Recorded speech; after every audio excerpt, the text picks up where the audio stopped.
إن الحمد لله نحمده ونستعينه ونعوذ بالله من شرور أنفسنا وسيئات أعمالنا من يهده الله فلا مضل له ومن يضلل الله فلا هادي له أشهد أن لا إله إلا الله وحده لا شريك له وأشهد أن محمدًا عبده ورسوله صلى الله عليه وسلم. أما بعد فإن خير الحديث كتاب الله وخير الهدي هدي محمد صلى الله عليه وسلم وشر الأمور محدثاتها وكل محدثة بدعة وكل بدعة ضلالة وكل ضلالة في النار.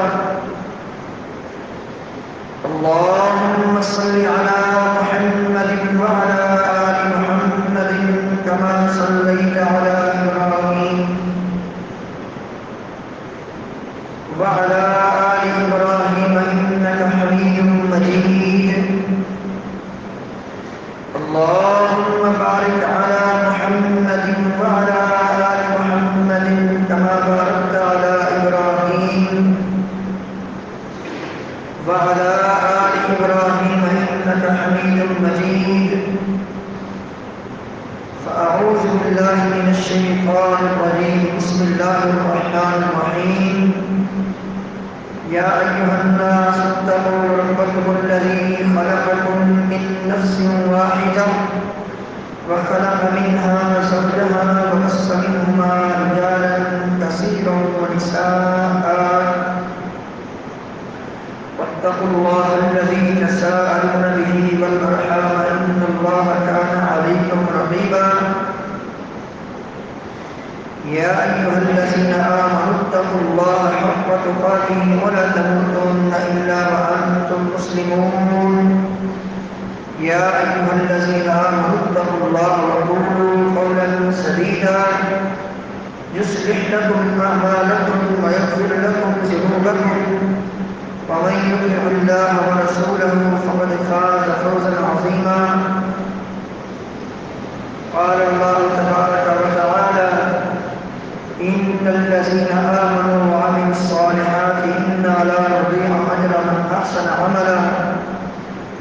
رب اشرح لي صدري ويسر لي أمري واحلل عقدة من لساني يفقهوا قولي. ربي أعوذ بك من همزات الشياطين وأعوذ بك ربي أن يحضرون. سبحانك لا علم لنا إلا ما علمتنا إنك أنت العليم الحكيم.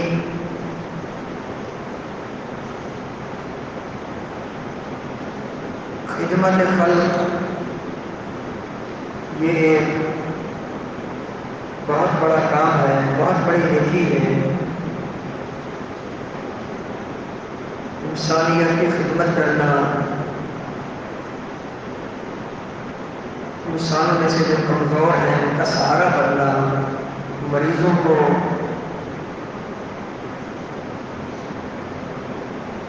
ان کے علاج کے لیے ان کے ساتھ تعاون کرنا، ان کی مدد کرنا، یہ بہت بڑی نیکیاں ہیں. بالفاظ دیگر رفاہی کام کرنا، اللہ کے مخلوق پر آسانی کرنا اور ان کے کام کاج میں ان کے ساتھ ہاتھ بٹھانا، جتنے بھی رفاہی کام ہیں، جتنے بھی خدمت خلق کے ساتھ تعلق رکھنے والے کام ہیں، بڑی ان کی فضیلت ہے. امام الانبیاء علیہ السلام کی صحیح مسلم کی حدیث آپ علیہ السلام نے فرمایا من کان فی حاجت اخیہ کان اللہ فی حاجتہ.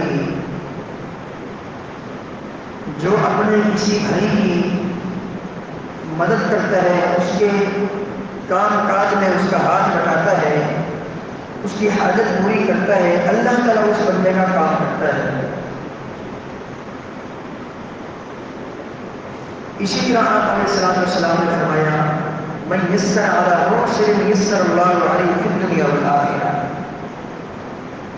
جو کسی تنگ دست پر آسانی کرے اللہ تعالیٰ دنیا میں بھی اور آخرت میں بھی اس پر آسانی فرماتا ہے۔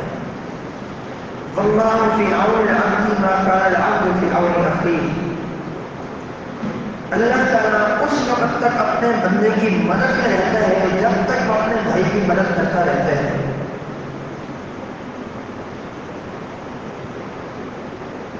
اسی طرح نبی علیہ السلام کے اور بھی بہت سارے فرامین ہیں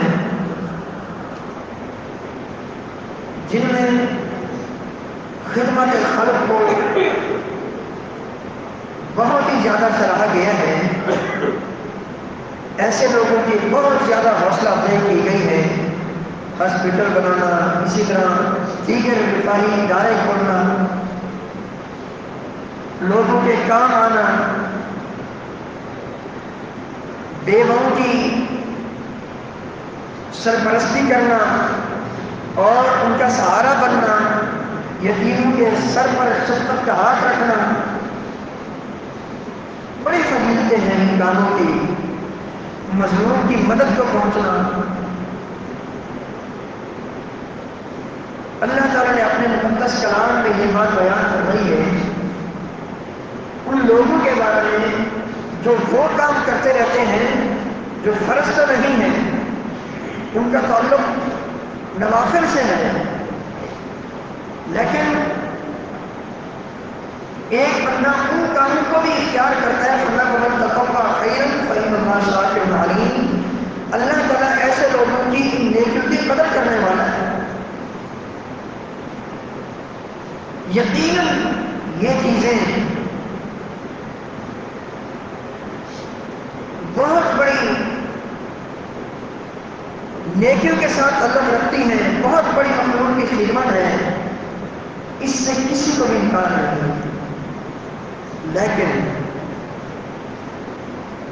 ان چیزوں میں، ان رفاہی اداروں میں بڑھ چڑھ کر حصہ لینے سے پہلے کچھ چیزوں کو ہمیں سمجھنا ضروری ہوگا۔ صرف یہی چیز نجات کے لیے کافی نہیں، کامیابی کے لیے صرف یہی چیز کافی نہیں۔ آپ ہاسپٹل بنا لیں، کوئی ادارہ کھول لیں جس سے آپ بے کس لوگوں کی مدد کرتے ہوں، بے یار و مددگار جو لوگ ہوتے ہیں، غریب ہیں، اللہ سے محتاج ہیں، ان کے ساتھ آپ تعامل کرتے ہیں، بہت بڑی نیکی ہے۔ لیکن صرف یہی چیز نجات کے لیے کافی، یہ ذہن میں رہے، یہ نقطہ، یہ بات اس لیے بتلائی جا رہی ہے کہ آج کل یہ ذہن بن چکا ہے صرف انسانیت انسانیت اور کچھ نہیں، اور عرف عام میں ساری توجہ اسی چیز پر ہے۔ ٹھیک ہے، یہ اچھے کام ہے، بہت ہی اچھے کام ہے، جتنا ان کاموں کی فضیلت ہے اس فضیلت سے بالکل انکار، لیکن یہ بات ذہن نشین رہے تمام کے تمام ان کاموں سے پہلے ایمان ہے۔ اگر ایمان اپنے اندر نہیں ہے تو پھر ان کاموں کی کوئی حیثیت نہیں، جتنا مرضی کرے۔ سب سے پہلے ایمان کی طرف توجہ دینی ہوگی۔ ان کاموں کے کرنے سے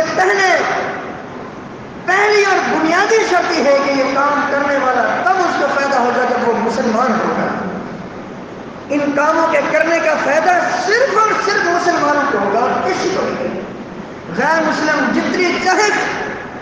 جتنے چاہے رفاہی ادارے کھول لیں، ہاسپٹل کھول لیں، اسکول کھول لیں، یتیموں کی سرپرستیاں کریں، بیوہ عورتوں کی سرپرستیاں کریں، ان کو ایک رائی کے دانے کے برابر بھی اس کا فائدہ نہیں ہوگا۔ کیوں؟ اللہ تعالیٰ نے اپنے مقدس کلام میں یہ بات بیان فرمائی دنیا کے تمام کافروں کے تعلق سے، وہ مشرق میں رہتے ہوں، مغرب میں رہتے ہوں، شمال میں، جنوب میں، وہ یہودی ہوں، عیسائی ہوں، کیا انہیں جو بھی دنیا کے کافر ہیں، سب کے بارے میں اللہ نے یہ بات بیان فرمائی. قل هل ننبئكم بالاخسرین اعمالا، اے میرے پیارے پیغمبر صلی اللہ علیہ وسلم ان کو ذرا بتلا دیجئے ایسے لوگوں کے بارے میں تمہیں بتاؤں جو اعمال کرنے کے باوجود بھی سب سے بڑے خسارے میں ہیں. اکثرین اسم تفضیل کا صیغہ ہے جس کا معنی یہ ہے کہ ان سے بڑا کوئی خسارے میں نہیں ہے.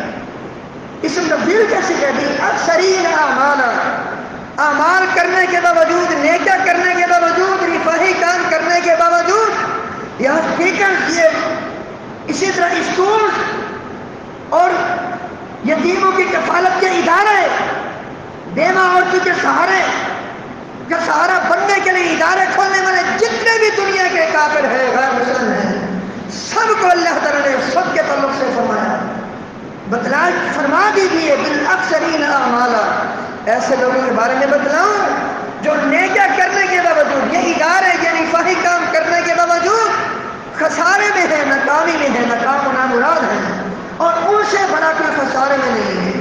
سب سے بڑے خسارے میں آتے ہوئے لوگ ہیں. اللہ اکبر.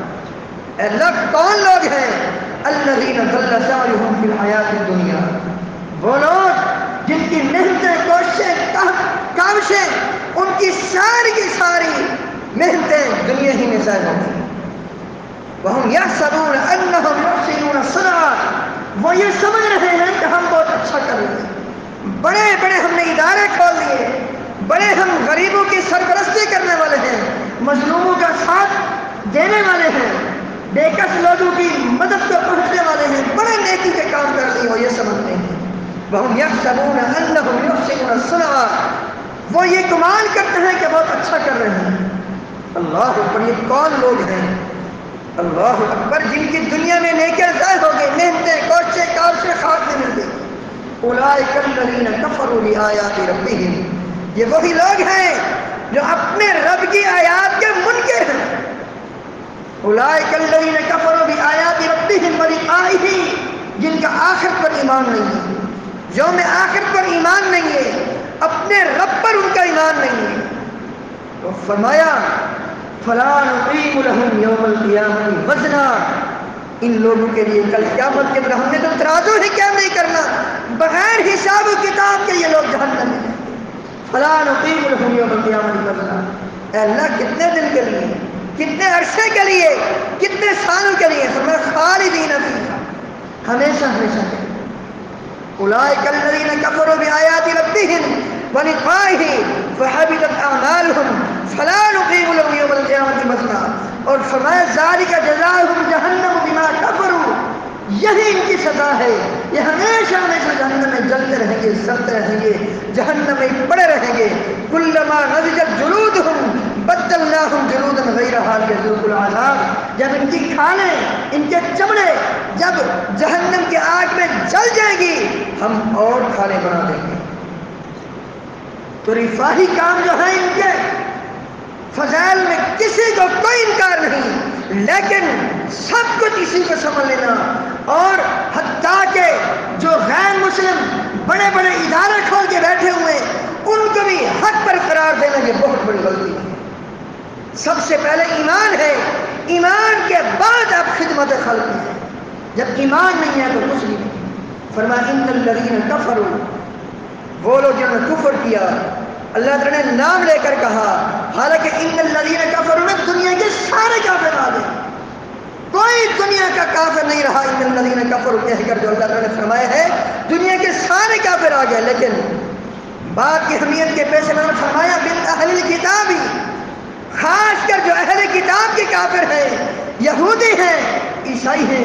اللہ تعالیٰ کو پتہ تھا ان لوگوں نے بڑے بڑے ادارے کھولنے ہیں، بڑے بڑے رفاہی کام انہوں نے کرنے ہیں، لیکن اللہ تعالیٰ نے خاص کر نام لے کر کہا من اہل الکتاب، جو یہودی ہیں، عیسائی ہیں. اسی طرح والمشرکین، مکہ کے مشرک. فرمایا دنیا کے جتنے بھی کافر ہیں، خاص کر یہودی اور عیسائی، مکہ کے مشرک، فی نار جہنم، یہ جہنمی. ان الذین کفروا من اہل الکتاب والمشرکین فی نار جہنم خالدین فیہا، ایک دن نہیں، دو دن نہیں، ابد جہنمی ہیں. فرمایا اولئک ھم شر البریہ، تمام کے تمام مخلوقات میں یہ بدتر لوگ ہیں، جتنے چاہے رفاہی کام کرے لیکن اللہ تعالیٰ کی نظر میں یہ بدترین لوگ ہیں۔ تو ان سارے کے سارے کاموں سے پہلے ایمان ہے، اس کے بعد ان کاموں کی اہمیت۔ فرمایا ان شر الدواب عند اللہ الذین کفروا وهم لا یؤمنون، اللہ کے نزدیک دنیا میں چلنے والی زمین پر جتنے بھی مخلوقات ہیں، اللہ کے نزدیک ان تمام کے تمام مخلوقات ہیں، وہ لوگ بدتر ہیں جو کافر ہیں۔ ان شر الدواب عند اللہ الذین کفروا فهم لا یؤمنون، جو ایمان نہیں لاتے۔ تو میرے محترم بزرگوں، ساتھیوں، یہ سمجھنا ہوگا کہیں ایسا نہ ہو کہ ہم کسی غیر مسلم کو اس کے رفاہی کام کو دیکھ کر اس کو حق پر سمجھ بیٹھیں۔ نہیں، یہ سارے کے سارے کام تب قابل قبول ہوں گی جب ایمان ہوگا، ایمان نہیں تو کچھ نہیں۔ امام الانبیاء علیہ السلام کی صحیح مسلم کی حدیث، آپ علیہ السلام نے فرمایا جب کوئی مومن کوئی نیکی کا کام کرتا ہے، کوئی مسلمان ہے، اللہ کو مانتا ہے، اللہ کے رسول صلی اللہ علیہ وسلم کو مانتا ہے، آخرت کو مانتا ہے، مومن ہے، مسلمان ہے، اس کی عقیدہ صحیح ہے۔ فرمایا جب کوئی نیکی کا کام کرتا ہے تو اللہ تعالیٰ اس کو اس کی نیکی کا بدلہ دنیا میں بھی دیتا ہے، اور اس کی نیکی کو اللہ تعالیٰ آخرت کے لیے جمع کرتا رہتا ہے، حتیٰ کہ بس اوقات ایک کھجور کا دانہ احد پہاڑ سے بھی بڑھ جاتا ہے۔ یہ ہے مومن کی نیکی کا فائدہ، دنیا میں بھی اس کا فائدہ ملتا ہے اور آخرت کے لیے اس کی نیکی جمع ہوتی ہے۔ اللہ اکبر، یہ پہلی اور بنیادی شرط ہے۔ فرمایا جبکہ غیر مسلم کوئی کافر کوئی رفاہی کام کرتا ہے جسے وہ نیکی سمجھتا ہے، کیونکہ اس کی نیکی تب تک نیکی بن ہی نہیں سکتی، اس کو نیکی ہم کہہ بھی نہیں سکتے جب تک وہ ایمان نہ رہے۔ ان کے جو کام ہوتے ہیں وہ نیکیاں نہیں ہوتی، وہ رفاہی کام ہوتے ہیں، وہ خدمت خلق پر مشتمل کام ہوتے ہیں، وہ بے کسو کی مدد کے ساتھ اللہ رکھنے والے وہ عام کام ہوتے ہیں، وہ نیکیاں نہیں۔ نیکی تب ہوگی جب ایمان ہوگا۔ فرمایا جب کوئی غیر مسلم کوئی رفاہی کام کرتا ہے جسے وہ نیکی سمجھتا ہے، اللہ تعالیٰ اس کو اس کے اس کام کا بدلہ دنیا میں ہی دے دیتا ہے اور آخرت میں اس کے لیے جہنم کے علاوہ کچھ نہیں۔ امام الانبیاء علیہ السلام کی صحیح بخاری کی حدیث، آپ علیہ السلام سے پوچھا گیا ابن جدعان کے بارے میں، یہ بہت زیادہ حاجی کی خدمت کیا کرتا تھا، مکہ کے مشرک حاجیوں کو سب کو گھول گھول کے پلایا کرتے تھے، جو بھی بیت اللہ کا حج کرنے آتا اس کو سود لے کر دیا کرتے تھے، بڑی ان کی خدمتیں تھیں حجاج کرام کے ساتھ۔ ان میں سے ایک جدعان بھی تھا، اس کے تعلق سے نبی علیہ السلام نے پوچھا، اس سے پوچھا گیا کہ یہ جو بندہ ہے اس کی نیکی اس کو کام آئے گی؟ آپ نے فرمایا کچھ بھی کام نہیں آئے گی۔ یہ ابن جدعان کو اس کی نیکیاں کچھ بھی کام نہیں آئے گی، کیوں؟ اس لیے کہ اس کے اندر ایمان نہیں ہے۔ اللہ تعالیٰ اپنے مقدس کلام میں یہ بات بیان کرنا ہے ان لوگوں کے بارے میں جو لوگ بعض کفار کی ان خدمتوں کو، ان رفاہی کاموں کو دیکھ کر متاثر ہو جاتے ہیں ان سے، یہ تو بڑا دین کا کام کر رہے ہیں، حالانکہ وہ دین کے منکر ہیں، پرلے درجے کے وہ غیر مسلمانوں کے دشمن ہیں۔ لیکن بس بات ہم ایک طرح سے غلطی کرتے ہوئے یہ کہہ بیٹھتے ہیں کہ یہ اصل کام تو یہ کر رہے ہیں۔ نہیں اللہ کے بندو، اصل کام وہ کرے گا جو مسلمان ہوگا۔ اللہ تعالیٰ نے ایسے ہی لوگوں کی تردید کرتے ہوئے فرمایا جو کافروں کے ان کاموں سے متاثر ہو جاتے ہیں اور ان کو حق پر سمجھنے کی کوشش میں لگے رہتے ہیں۔ فرمایا اجعلتم سقایۃ الحاج وعمارۃ المسجد الحرام کمن آمن باللہ والیوم الآخر وجاہد فی سبیل اللہ لا یستوون عند اللہ واللہ لا یہدی القوم الظالمین۔ فرمایا لوگوں، دنیا والوں، ایک طرف حجاج کرام کو پانی پلانا ہے، ستو گھول کے پلانا ہے، اور مسجد الحرام کی تعمیر ہے، اور یہ سارے کام کرنے والے غیر مسلم ہیں، مکہ کے مشرک ہیں۔ کیا ان لوگوں کو جو حاجی کو پانی پلاتے ہیں، مسجد الحرام کی جنہوں نے تعمیر کی، جو اور رفاہی کام کرنے والے لوگ ہیں، ان کے ان کاموں سے متاثر ہو کر تم نے ان کو اس بندے کے برابر سمجھ رکھا ہے کمن آمن باللہ، جو اللہ پر ایمان رکھتا ہے، جو آخرت پر ایمان رکھتا ہے، جو جہاد فی سبیل اللہ کرتا ہے، فرمایا ان لوگوں کے رفاہی کاموں سے متاثر ہو کر تم ان لوگوں کو اس بندے کے، اس آدمی کے برابر قرار دے رکھا ہے جو اللہ پر ایمان رکھتے ہیں۔ اللہ پر فرمایا لا یستوون عند اللہ، یہ اللہ کے نزدیک برابر نہیں ہو سکتے، یہ برابر نہیں ہے۔ قل هل يستوي الاعمى والبصير، جو کافر ہے وہ اندھا ہے، مومن ہے، مسلمان ہے، اس کے اندر قوت بصارت ہے، بصیرت ہے، فرمائیے دونوں کیسے برابر ہو سکتے؟ نہیں، جیسے اندھا اور دیکھنے والا برابر نہیں ہو سکتے، بعینہ اسی طرح مسلم اور غیر مسلم برابر نہیں ہو سکتے۔ ایک آیت نے فرمایا ام نجعل الذین آمنوا وعملوا الصالحات کالمفسدین فی الارض ام نجعل المتقین کالفجار۔ یہ تو بات کافروں کی ہے، دنیا میں جو فساد پھیلا رہا ہے، گناہ کر رہا ہے، جو فاجر و فاسق ہے، یہ ایک عام مومن مسلمان کے برابر نہیں ہو سکتا، تو ایک غیر مسلم کے برابر مسلمان کیسے ہو سکتا؟ ممکن نہیں۔ اللہ اکبر۔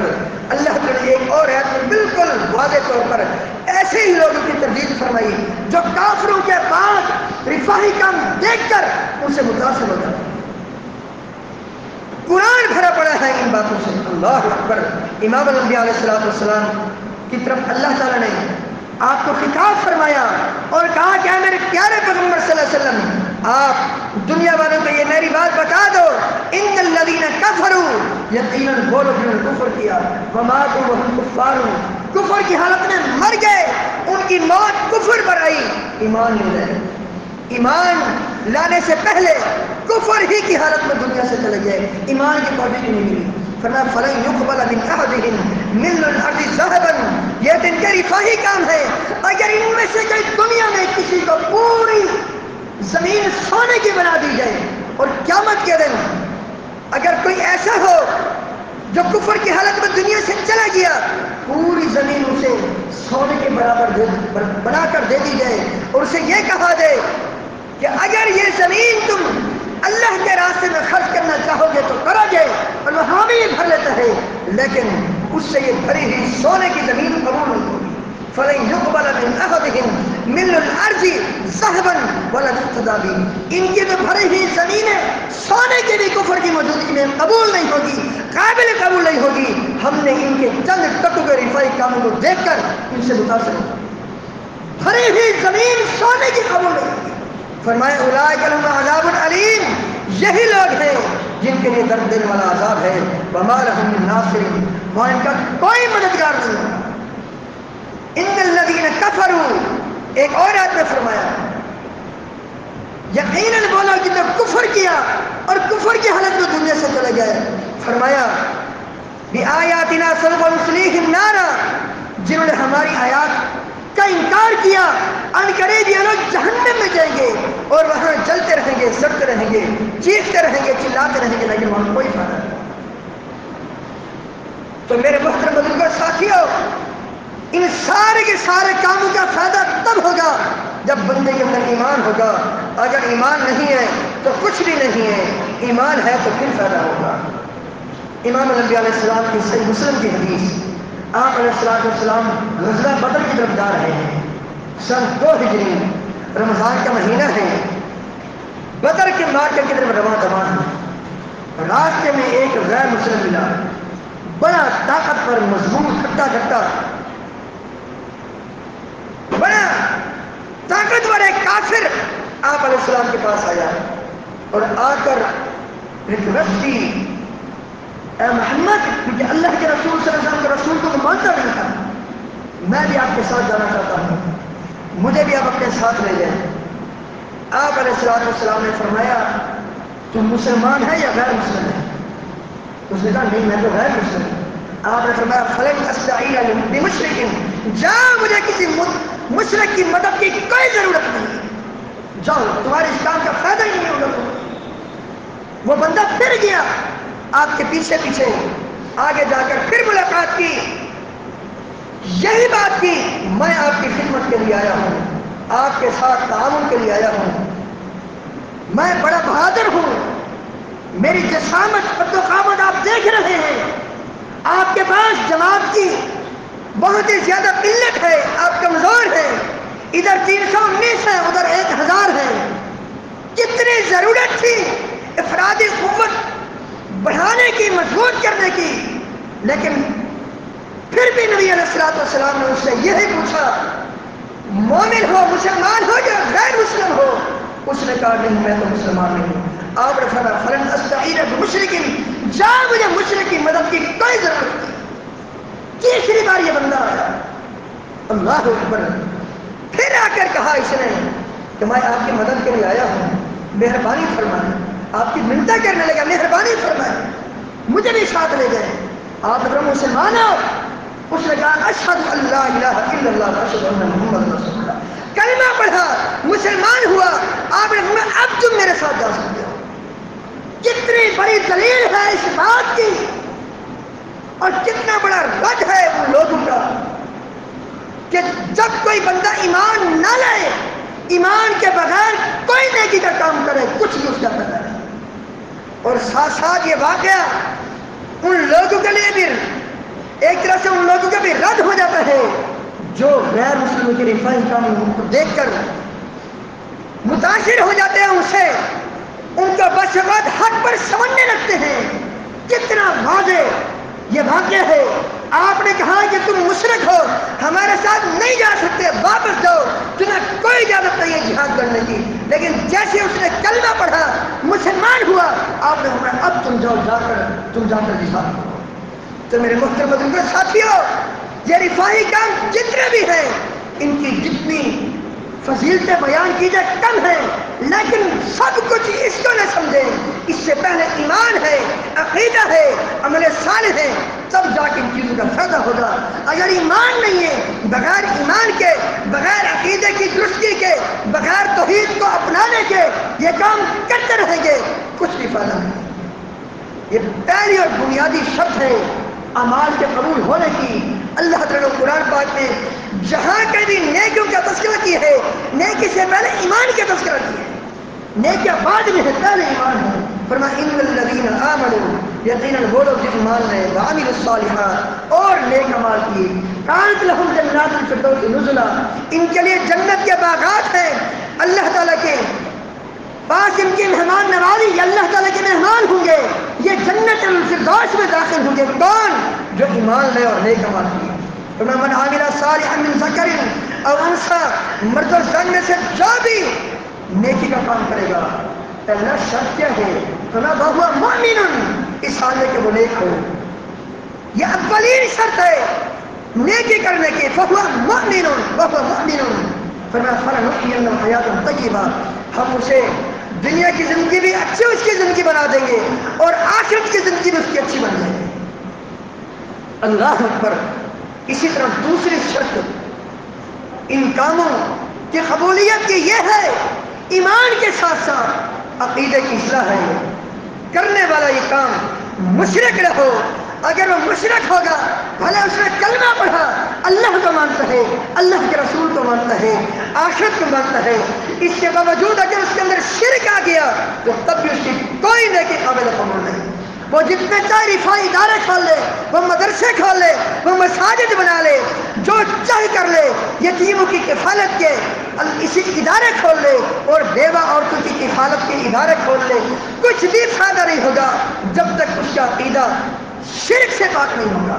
اللہ تعالیٰ نے قرآن پاک میں فرمایا لَإِنْ أَشْرَكْتَ لَيَحْبَطَنَّ عَمَلُكَ وَلَتَكُونَنَّ مِنَ الْخَاسِرِينَ. اے میرے پیارے پیغمبر صلی اللہ علیہ وسلم، اگر بالفرض والمحال آپ سے بھی شرک سرزد ہو گیا، زندگی بھر کی محنت ضائع ہو جائے گی. 18 انبیاء علیہ السلام کا نام لیا، اور نام لیتے ہوئے آخر میں کیا فرمایا؟ بڑی زبردست بات بیان فرمائی وَلَوْ أَشْرَكُوا لَحَبِطَ عَنْهُمْ مَا كَانُوا يَعْمَلُونَ. بالفرض والمحال ان 18 انبیاء علیہ السلام سے شرک سرزد ہو جائے تو ان کی زندگی بھر کی محنتیں ضائع ہو جائیں گی. حالانکہ کسی نبی سے شرک کا ہونا ممکن ہی نہیں ہے. یہ ممکن ہی نہیں ہے کسی بندے کو اللہ تعالیٰ نبی بنائے اور وہ شرک کرے، ممکن ہی نہیں ہے. شرک کی قباحت کو واضح کرنے کے لیے اللہ تعالیٰ نے فرمایا. اور یہ بات ذہن نشین رہے، جس کے عقیدے میں شرک پایا گیا، قیامت کے دن امام الانبیاء علیہ السلام اس کی سفارش نہیں کریں گے. آپ علیہ السلام کی صحیح بخاری کی حدیث، وہ بندہ جو آپ علیہ السلام کہ اس حدیث میں یہ بات بالکل واضح ہے کہ وہ بندہ جو دنیا میں شرک کر کے آیا وہ امام الانبیاء علیہ السلام کی سفارش کے مستحق نہیں ہوگا۔ فرمایا اسد اللہ بشفاعت یوم القیامہ من قال لا الہ الا اللہ خالصا من قلبی، میری سفارش اسی کو نصیب ہوگی اور وہی خوش نصیب ہوگا میری سفارش کے مستحق بن کے جس نے شرک نہ کیا ہو۔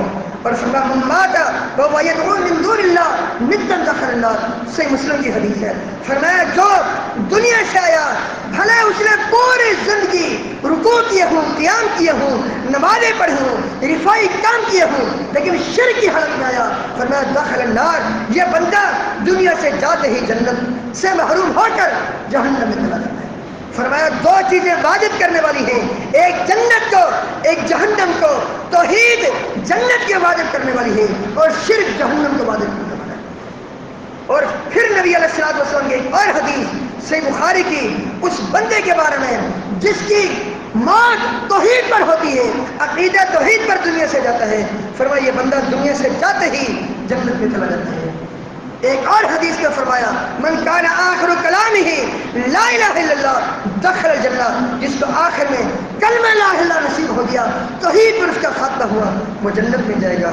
تیسری چیز مختصر کرتا ہوں بات کو، جس کی موجودگی کے بغیر نیکی قبول نہیں ہوتی وہ ہے ریاکاری سے اپنے آپ کو بچانا، شرک سے بچانے کے ساتھ ساتھ کفر کا ارتکاب سے بچنے کے ساتھ ساتھ شرک سے دور رہنے کے ساتھ ساتھ تیسری چیز یہ ہے اپنے اندر اخلاص پیدا کیجیے، ریاکاری سے اپنے اعمال کو پاک کیجیے، ریاکاری سے بچیے۔ چوتھی اور آخری چیز جس کی بنیاد پر اعمال قبول ہوتے ہیں وہ پوری زندگی امام الانبیاء علیہ السلام کی سچی محبت کرنا، آپ کی پیروی کرنا، آپ کی اطاعت کرنا۔ تمام کے تمام اعمال نیکی کی صورت میں تب سامنے آئیں گے، وہ نیکیاں تب بنیں گے جب ان میں امام الانبیاء علیہ السلام کی سنت کی پیروی ہوگی، سنت کی مطابقت ہوگی، سنت کی اتباع ہوگی۔ یہ چار باتیں اللہ کے بندوں ذہن میں رکھ لو۔ پہلی چیز ایمان ہے، دوسری چیز توحید ہے، تیسری چیز اخلاص ہے، چوتھی چیز اتباع سنت ہے۔ ان چار کے چار کاموں کی طرف پہلے توجہ دیجیے، بعد میں پھر دوسرے کام ہیں۔ کہیں ایسا نہ ہو ان چار کاموں میں سے کسی کام میں ہم سستی اختیار کر کے کسی کام کو غیر اہم سمجھ کر چھوڑ دیں، پھر زندگی بھر کی محنتوں سے کل قیامت کے دن ہاتھ دھونا پڑے۔ اللہ تعالیٰ سے دعا ہے اللہ تعالیٰ ہم سب کا خاتمہ بالخیر فرمائے، اللہ تعالیٰ ایمان کی دولت سے مالا مال فرمائے، عقیدہ توحید پر اللہ تعالیٰ قائم دائم رکھے، پوری کی پوری زندگی اللہ تعالیٰ اخلاص کے منہج پر ہم سب کو قائم رکھے، اور پوری زندگی ہر کام میں تمام کے تمام نیکی میں امام الانبیاء علیہ السلام کی سنت کی اتباع اور سچی پیروی کرنے کی توفیق عطا فرمائے۔ اسی میں کامیابی ہے، اسی میں کامرانی ہے۔ اللہ تعالیٰ سے دعا ہے جو کچھ سنایا اس کے مطابق ہم سب کو اپنے اپنے صلاح کرنے کی توفیق عطا فرمائے۔ استغفر اللہ لی و لکم۔